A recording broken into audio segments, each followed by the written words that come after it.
As many of you may know, the Clarion Call is a nonprofit organization. But if we dig a little deeper, what is a nonprofit? Why do they exist? How do they get started? How can they help you? Nonprofit organizations are essential to the community. Grab your pen and paper, we're about to find out why. Listen, I realize that I'm not perfect, but it all really started to change because you judge me for having a problem. No one is going to know that I need help. I need help. I know that no one is going to judge me for having a problem. I realize that I'm not perfect, but it all really started to change because you listen.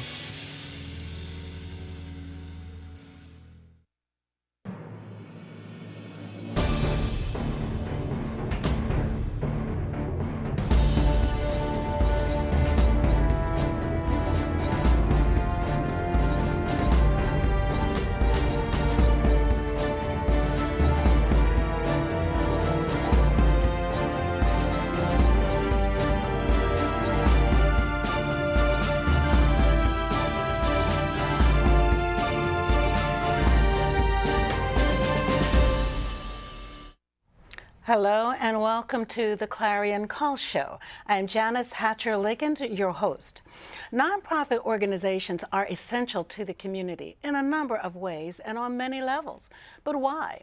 What is their impact to the community? What difference do they make?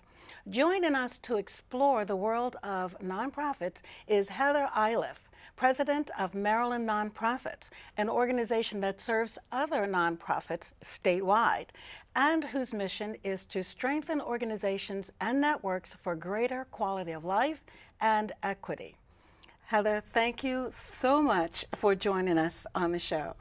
Thank you so much for having me. I'm excited to talk about Maryland nonprofits for a couple of reasons. And in full disclosure, it is because, for one, I'm a member. The Clarion Call is a member of the organization, as well as I serve on the board. And thank you so much for your service and for being involved as a member. Well, it's been quite interesting for me in both capacities. So because of that, I wanted to make sure other people knew just about Maryland nonprofits and all that you do. Mm-hmm. So tell us a little bit about the organization. And I know you're celebrating 25 years in existence. So tell us a little bit about that, the celebration. That's right. So Maryland Nonprofits was founded in 1992 to be a resource for all kinds of nonprofits across the state to be able to come together and think about how best to serve the community and collaborate. Mm-hmm. So we're very proud to be celebrating 25 years this year. It's wonderful. And because it's across the state, you have members in just about every county. Is that right? We do. We have more than 1,200 members, and every single county and jurisdiction in the state is represented, as well as all sizes of nonprofits, from the smallest to the very largest. One of the things that I find most intriguing about what Maryland Nonprofits has done is what you call the standards of excellence. Tell us about that. What is that? Yes, so the Standards for Excellence is a program that is actually nationwide now, started right here in Maryland by Maryland Nonprofits. And that is an ethics and accountability code for nonprofits and loads of educational resources on how to run the business of your nonprofit so you can spend more time focusing on your mission. And you mentioned nationwide because you have other organizations that have become replication partners, right, to actually carry out the same type of training across the nation. And that is awesome opportunity for nonprofits to take advantage of, learning how the standards work, what are the standards, and how to come in compliance.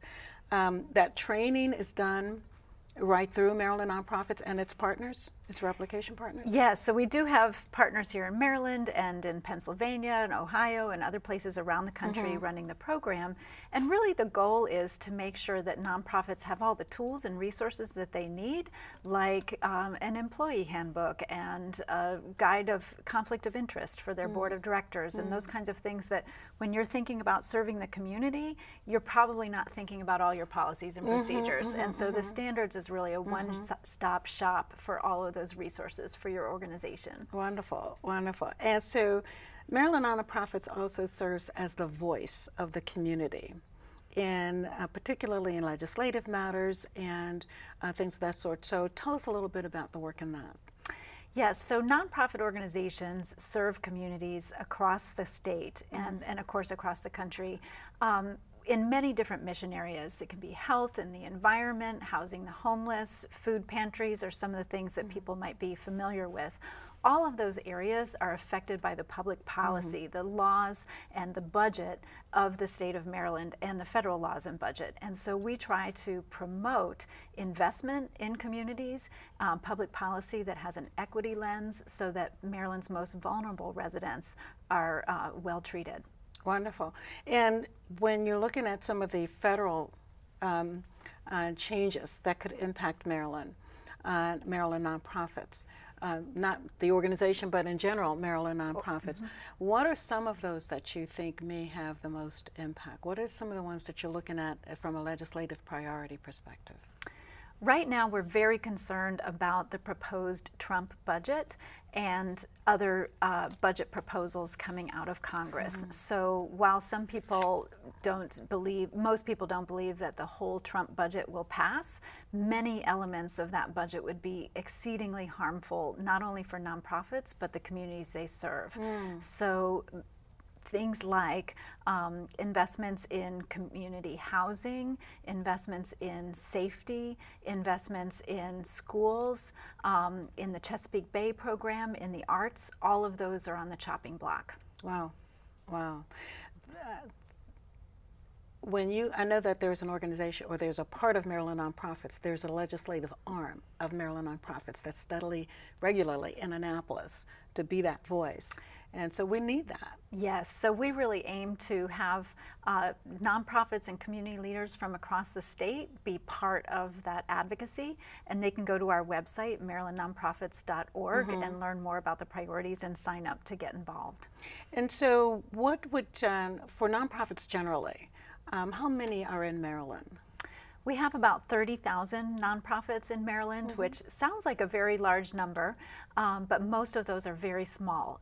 The majority of nonprofits, about 65% of them, are less than $25,000 in revenue. Well, 25,000 doesn't get you too many employees.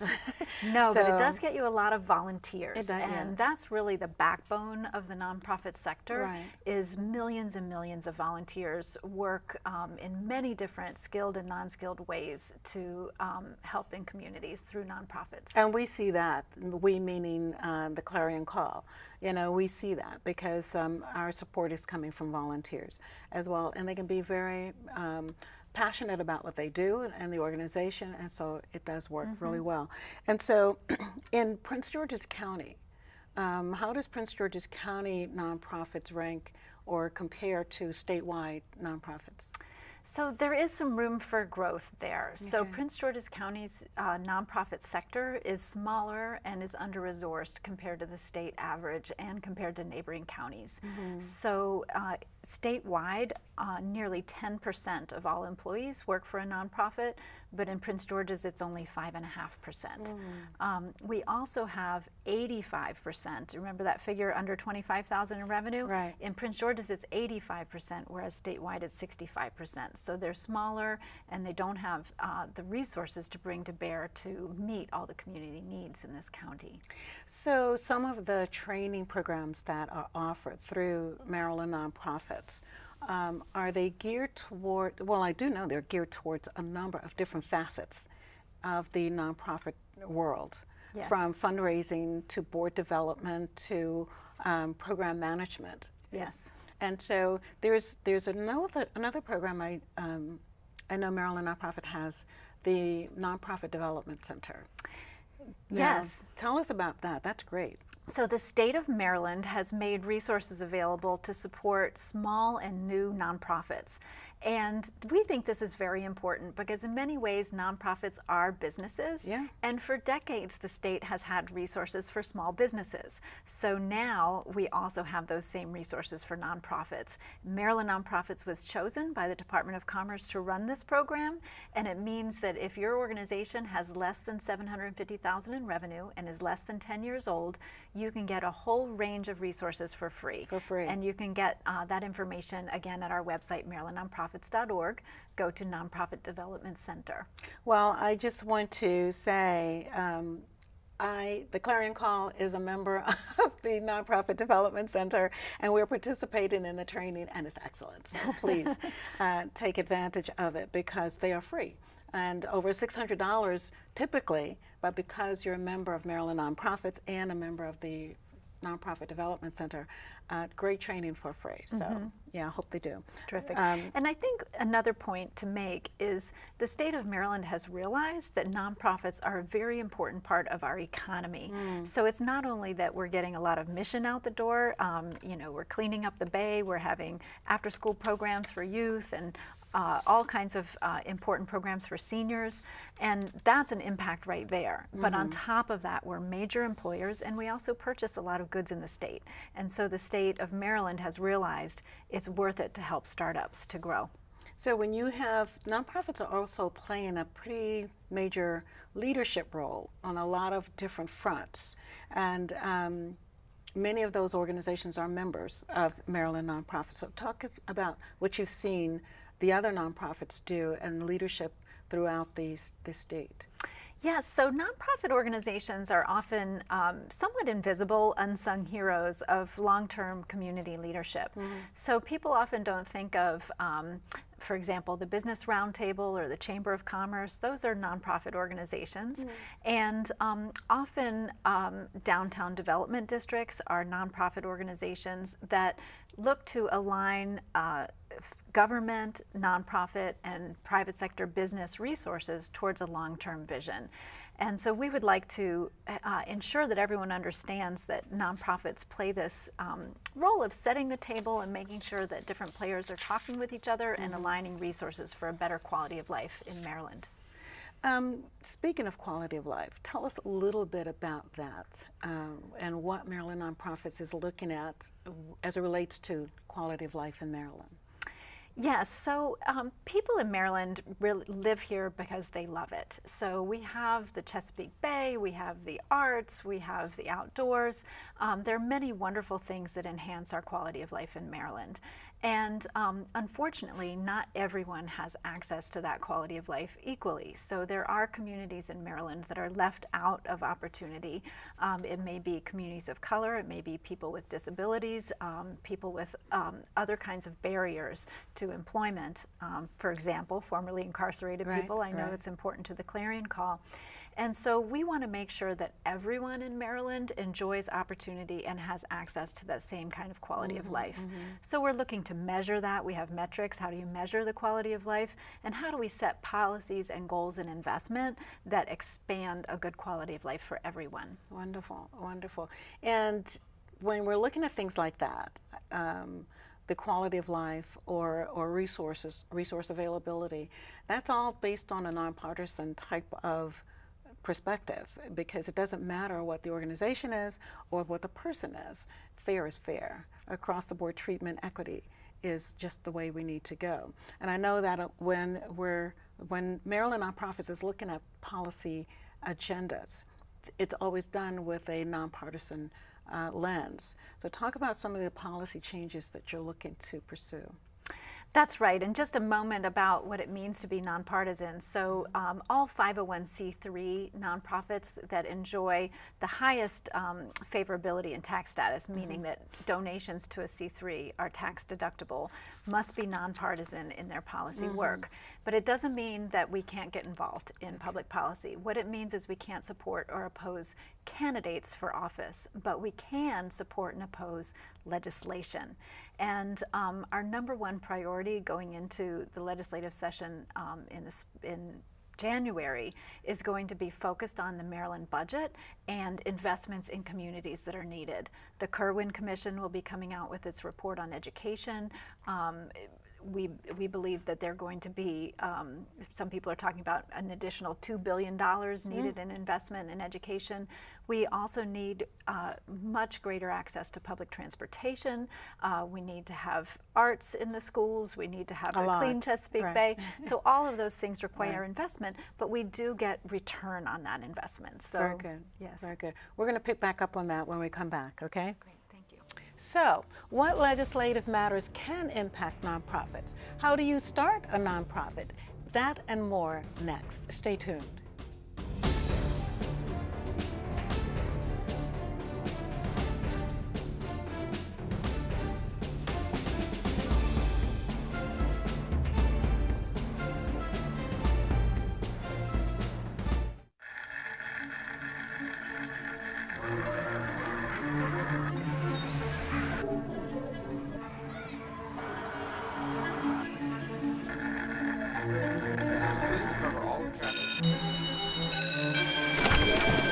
It's 3 p.m.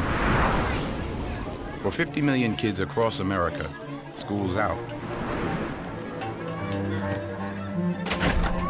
And for a third of these kids, they're out on their own. Out with nowhere to go. Out with nothing to do. Out all afternoon when anything can happen. But every afternoon is a chance to change America's future. All you have to do is open the door. It's time to support the Boys and Girls Clubs. Great futures start here.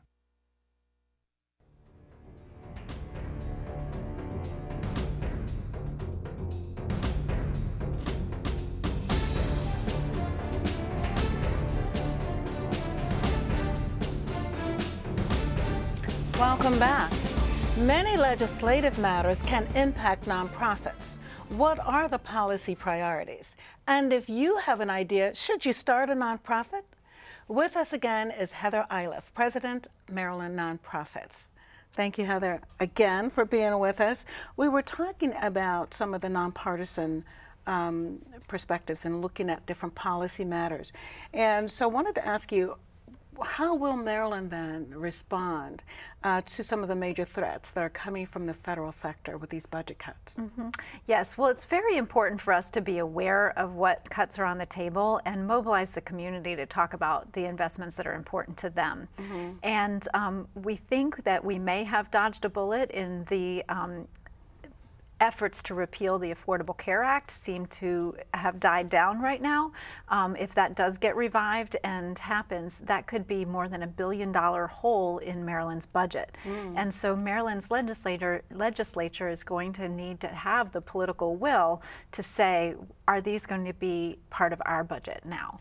And so the population of Maryland needs to think about not only who's getting health care and who's not, but what is the difference that these investments make? Right here in Prince George's County, the new hospital system, for example, that hospital business deal essentially falls apart without the Affordable Care Act. And think about all the development in the senior center and other things that are planned around that hospital. So we need to highlight the importance of these investments and make sure that Maryland can study those and put in its own budget its priorities. Wonderful, wonderful. That's a very clear breakdown of just what difference the budget can make, the impact of having it versus not having it. Excellent. That's right. And so I know that Maryland Nonprofits is also very focused on getting the voters to get out. Activate Maryland is a program I know that you have. Tell us a little bit about Maryland, Activate Maryland, and what kind of efforts would that include? Yes, so this is particularly important for Prince George's County, where voter turnout in presidential years is actually pretty good compared to other counties. But the gubernatorial year, when the governor gets elected, that's next year, and Prince George's County is second to the lowest in voter turnout in the state in gubernatorial years. So the lowest are Baltimore City, Prince George's County, and Montgomery County in gubernatorial years. So really getting the word out that voting in the non-presidential year is perhaps even more important this year. To make sure that our governor and our legislators understand the populations that live in this county are voting and that they need to be paying attention to these residents' priorities.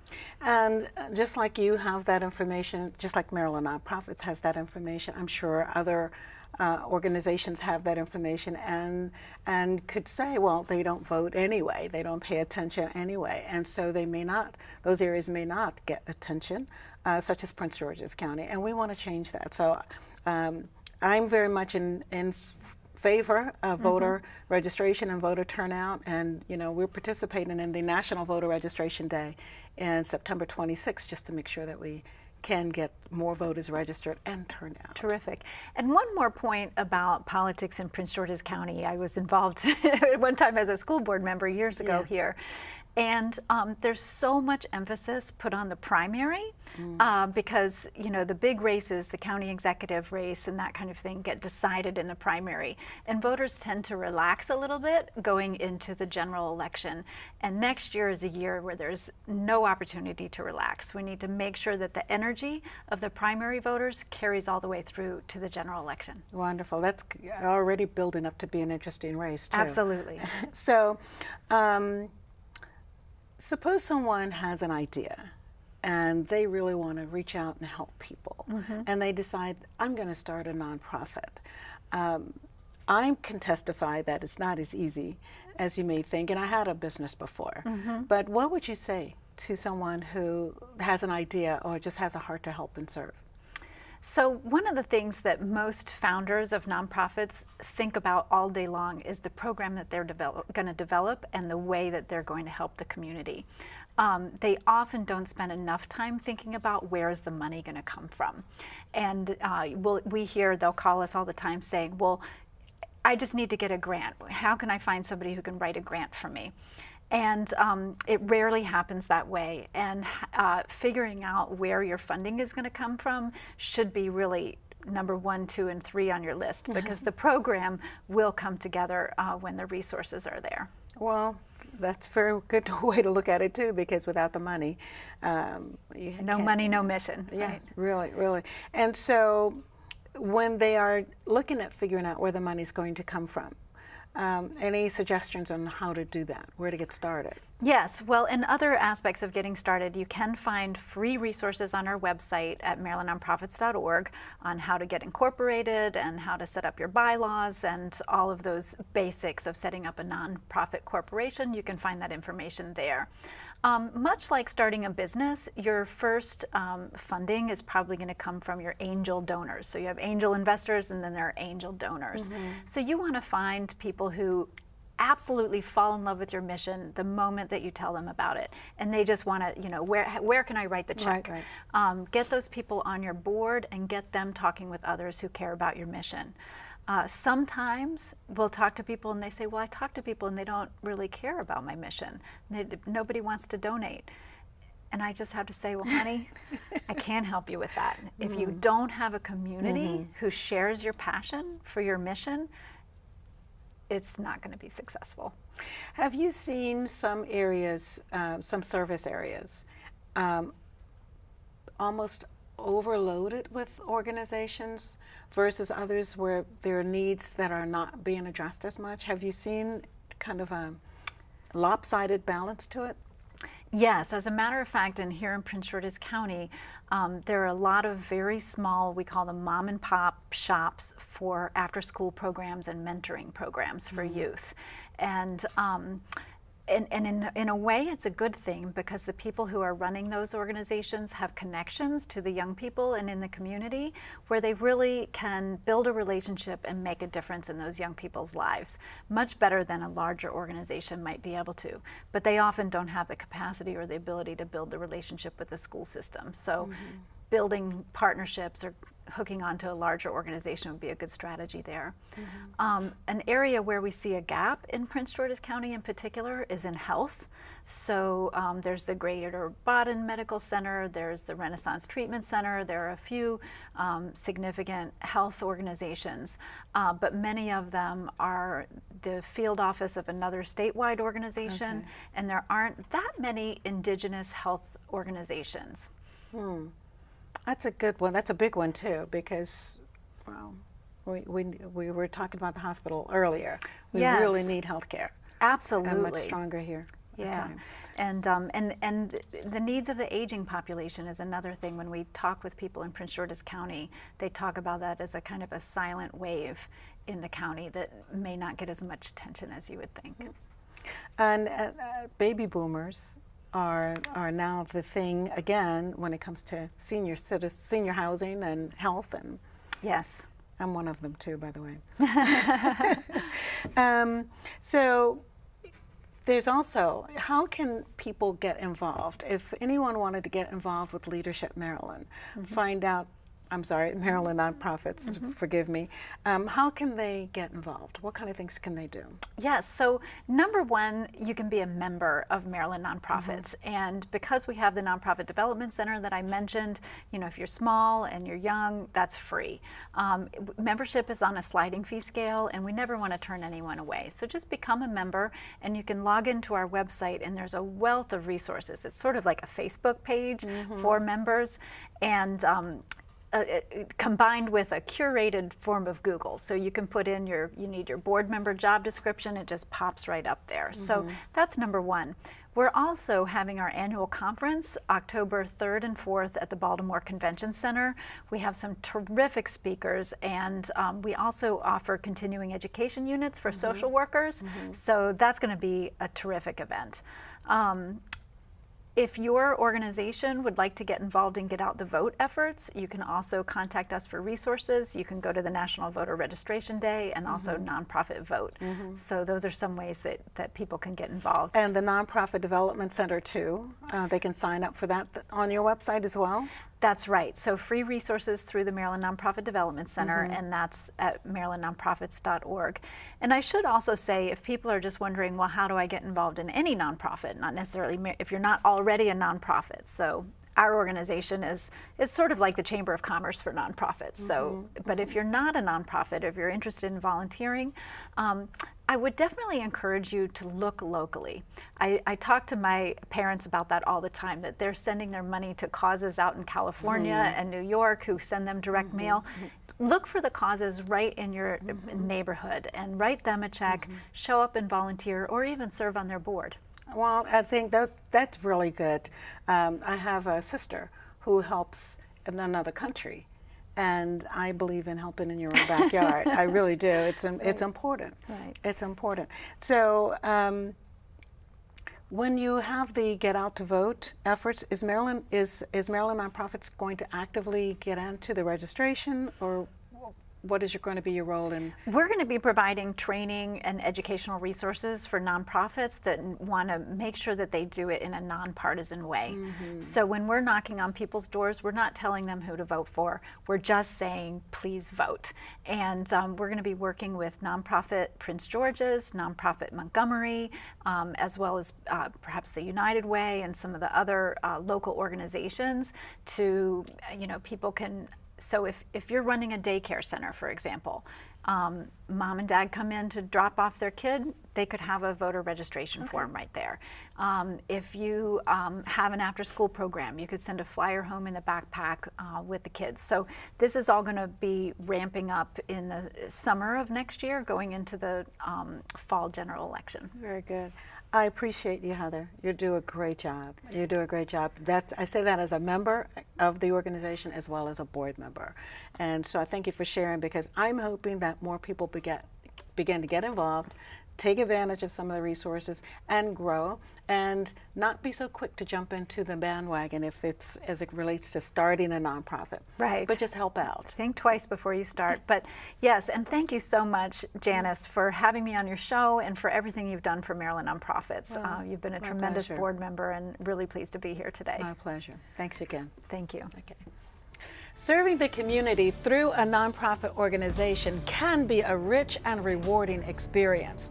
Nonprofit team members generally have a heart to serve, and it shows.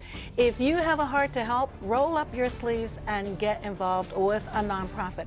Go to marylandnonprofits.org to find out where. It may be the most rewarding job of your life. That's it for now. We hope you enjoyed the show. Join us next time, won't you, for the Clarion Call. Until then, I'm Janice Liggins. Blessings to you.